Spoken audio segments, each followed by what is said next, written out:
ბევრს ჭირდება რომ ნახოს იმისთვის რომ დაიჯეროს.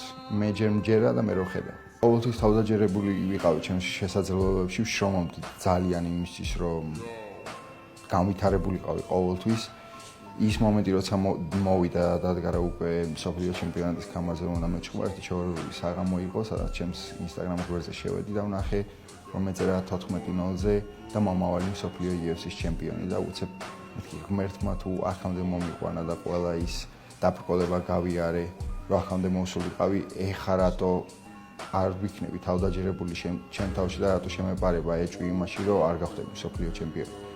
და მაგ მომენტში კლაკ შევცვალე და დავაწერე 15:0-ზე და მეორე დილით რომ გავიღვიძე, რავი. ყველა საინფორმაციო გვერდზე ეგ იყო გამოსული. ფიზიკურად, მენტალურად, სულიერად ყველა ასპექტში მომზადებული ვიყავი ვარ ყოველთვის იმ გამოწვევებისთვის, რაც წინ მოლოდება.